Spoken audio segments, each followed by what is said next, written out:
Hi students, इसके अंदर हम पढ़ेंगे पीरियोडिक टेबल के अंदर। इस वीडियो के अंदर पीरियोडिक टेबल के अंदर आने वाले एलिमेंट्स और उन एलिमेंट्स का इलेक्ट्रॉन डिस्ट्रीब्यूशन करके कैसे हम उनकी वैलेंसी को फाइंड आउट करते हैं।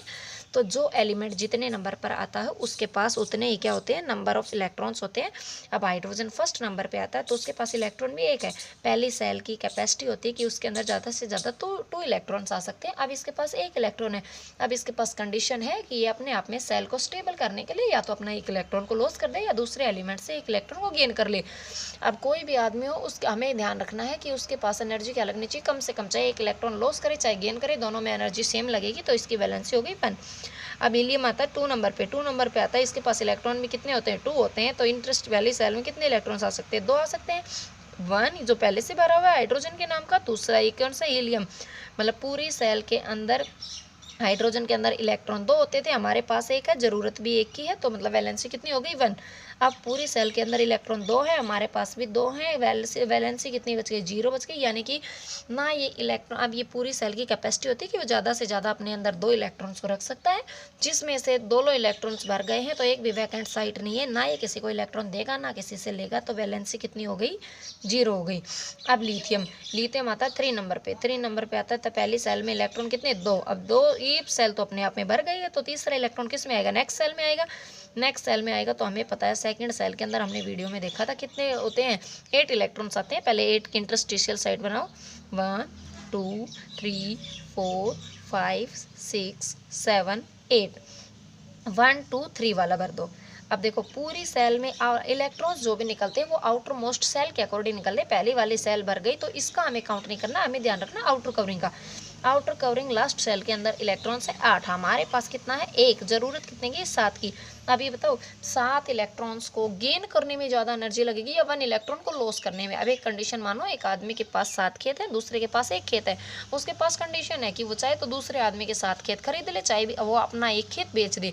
अब ये बताओ अगर उस इंसान के पास 7 खेतों को खरीदने की कैपेसिटी होगी तो वो अपना 1 क्यों बेचेगा। तो वही बात है, तो उसके लिए आसान काम कोई नहीं होगा, अपने 1 इलेक्ट्रॉन को लॉस करना तो अपने 1 खेत को बेचना। तो अब ये हमें ध्यान रखना है, एनर्जी कम से कम लगनी चाहिए, तो 1 इलेक्ट्रॉन को लॉस करने में अगर कम से कम लगेगी तो वैलेंसी कितनी हो गई, 1। बेरिलियम आता है 4 नंबर पे। पहली सेल में इलेक्ट्रॉन्स 2 जो पूरे के पूरे भर चुके हैं, दूसरी सेल में इलेक्ट्रॉन आते हैं 8, 1 2 3 4 5 6 7 8। ये 3 पहले से भरे हुए हैं, ये 4 नंबर, 1 2 3 4। पूरी सेल में इलेक्ट्रॉन आउटर में 8 है, हमारे पास कितने हैं, 2, जरूरत कितने की, 6 की। वही बात, 6 इलेक्ट्रॉन को गेन करने में ज़्यादा एनर्जी लगेगी या 2 को, 6 इलेक्ट्रॉन्स को गेन करने में ज़्यादा एनर्जी लगेगी। ध्यान क्या रखना है, कम से कम एनर्जी लगनी चाहिए। अब एनर्जी कम किस में लगेगी, 2 में। वैलेंसी कितनी होगी, तो बोरोन आता है 5 नंबर पे। 5 नंबर आता है, पहली सेल में इलेक्ट्रॉन कितने हैं, 2 भर गए। अगली सेल बनाओ, इसमें 8 इलेक्ट्रॉन खाली, 1 2 3 4 5 6 7 8, 1 2 3 4 और 5 वाला ये भर दिया, 1 2 3 4 5। पूरी सेल में इलेक्ट्रॉन 8, हमारे पास कितने हैं, 3, जरूरत कितने की, 5 की। वही बात, एनर्जी कम कितने में लगेगी, 3 में लगेगी, तो वैलेंसी भी कितनी होगी, 3। अब इतना समझ में आया तो आगे देखिए। कार्बन आता है अपने पास, जो कार्बन है, कार्बन आता है 6 नंबर पे। कितने नंबर पे आता है, 6 नंबर पे कार्बन आता है, 7 नंबर पे नाइट्रोजन आता है। अब उसके बाद 6 नंबर पे कार्बन देखिए, 8 नंबर पे आता है अपना ऑक्सीजन। अब यहाँ से देखिए कार्बन 6 नंबर पे आता है तो पहली सेल में इलेक्ट्रॉन कितने, 2, पहली सेल भर गई है। दूसरी सेल में इलेक्ट्रॉन कितने होते हैं, 8 होते हैं। तो पहले 8 का इंटरस्टिशियल साइड बनाइए, 1 2 3 4 5 6 7 8। अब यहाँ से देखो, अब ये देखो बाहर वाली सेल में यहाँ पर 3 पहले से है तो इलेक्ट्रॉन 6 नंबर पे आता है, 1 2 3 4 5 6। पूरी सेल में इलेक्ट्रॉन कितने हैं, 8, हमारे पास कितने हैं, 4, जरूरत कितने की, 4 की। चाहे इलेक्ट्रॉन गेन करे चाहे लॉस करे, दोनों में एनर्जी सेम लगेगी, तो वैलेंसी हो गई 4। अब नाइट्रोजन 7 नंबर पे। पहली सेल में इलेक्ट्रॉन 2, पहली सेल पहले से भरी हुई है, दूसरी सेल में इलेक्ट्रॉन कितने आते हैं, 8। पहले 8 की इंटरस्टिशियल साइड बनाओ, 1 2 3 4 5 6 7 8, 1 2 3 4 5 6 7। पूरी सेल के अंदर इलेक्ट्रॉन 8 होते हैं, हमारे पास कितने हैं, 5, जरूरत कितने की, 3 की। एनर्जी क्या लगनी चाहिए, कम से कम, तो कम से कम एनर्जी किस में लगेगी, 3 में लगेगी। वैलेंसी कितनी होगी, 3।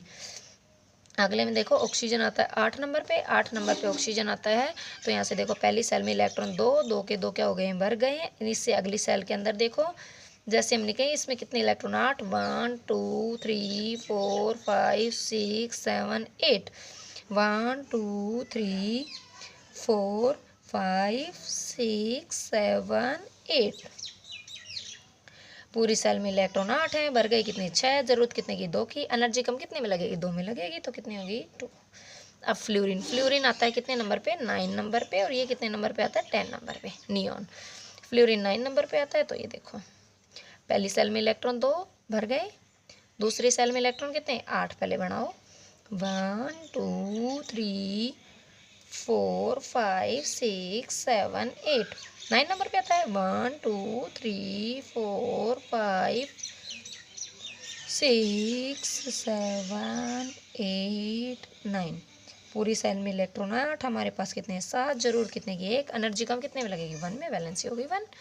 अगले में देखो पहली सेल में इलेक्ट्रॉन कितने हो गए 2 भरी हुई है, दूसरी सेल में कितने होते हैं 8, 1 2 3 4 5 6 7 8। अब देखो 1 2 3 4 5 6 7 8 9 10। पूरी सेल में इलेक्ट्रॉन 8 आते हैं, आउटर मोस्ट में हमारे पास कितने हैं 8, जरूरत कितने की 0 की, मतलब कोई भी इलेक्ट्रॉन की जरूरत नहीं है, तो वैलेंसी कितनी हो गई 0 होगी। अब देखो जो जो एलिमेंट्स है पहले एक बार दोबारा से देख लीजिए, अपना स्क्रीनशॉट ले लीजिए, जिसको समझ में ना आए उसके बाद समझते जाओ और करते जाओ। जैसे पहले वीडियो देखोगे, पहले वाली वीडियो देखने के बाद तुम्हें इसको समझने में आसानी होगी। अब उसके बाद यहाँ से एक बात देखिए, दो एलिमेंट्स की, यहाँ तक दो एलिमेंट्स की वैलेंसी 0 आई है, किस किस की आई है हीलियम जो कितने नंबर पे होता है 2 नंबर पे होता है, एक 10 नंबर पे कौन होता है नियोन। इन दोनों की वैलेंसी 0 होती है, यानी कि इनके पास ना इलेक्ट्रॉन्स को डोनेट करने की ना गेन करने की कैपेसिटी नहीं है, केमिस्ट्री नहीं है, तो ये किसी भी केमिकल रिएक्शन के अंदर हिस्सा नहीं लेते हैं। दूसरा ये क्या होती है नोबल गैसेज होती हैं, तो अभी आएगा वाई हीलियम है, neon and argon are called noble gases because they have no valence electron, they can not take part in any chemical reaction, so they are called noble gases. अब आएगा यह बात यहाँ से कि ये सीखना जरूरी क्यों है, वैलेंसी को सीखना जरूरी क्या है, ये इसलिए है जैसे कि हम पढ़ते हैं वाटर के बारे में, वाटर का फॉर्मूला क्या होता है H2O होता है। अगर इसका नाम लिखें तो नाम क्या होता है हाइड्रोजन ऑक्साइड, क्या नाम होता है इसका हाइड्रोजन ऑक्साइड इसका नाम होता है, हाइड्रोजन ऑक्साइड इसका नाम होता है। तो ये बना कैसे, ऑक्साइड जब बनते हैं, जब आगे इसमें हाइड्रोजन के अंदर जब भी हम ऑक्सीजन मिलाते हैं तो क्या बनते हैं ऑक्साइड बनते हैं।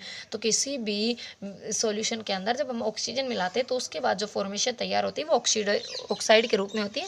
अब देखो फॉर्मूला बना कैसे, ये H2 हाइड्रोजन ऑक्सीजन, यानी कि इन दो चीज़ों को हमने मिलाया। हाइड्रोजन का मास कितना होता है, हाइड्रोजन की वैलेंसी एक, हाइड्रोजन 1 नंबर पे आता है, वैलेंसी कितनी होती है 1। अब ये देखो यहाँ से ये ऑक्सीजन 8 नंबर पे आता है, 8 नंबर पे आता है, इसकी वैलेंसी कितनी होती है 2 होती है। अब इसकी वैलेंसी हो गई 2, तो यहाँ से इनकी क्रॉस मल्टीप्लाई कर क्या बन गया H2O, यानी कि वाटर का फॉर्मूला है। जितने भी केमिस्ट्री के अंदर केमिकल फॉर्मूले होते हैं वो वैलेंसी की मदद से बनते हैं। अगर आपको ये इजी तरीके में सीखना है तो आपको वैलेंसी निकालनी सीखनी पड़ेगी, जैसे आपको एक भी फॉर्मूले को रटना नहीं पड़ेगा, आप इजीली कैलकुलेट कर पाओगे। थैंक यू, आपको पसंद आई होगी, अगर पसंद आई होगी तो कल करेंगे 11 से 20 तक। Thank you.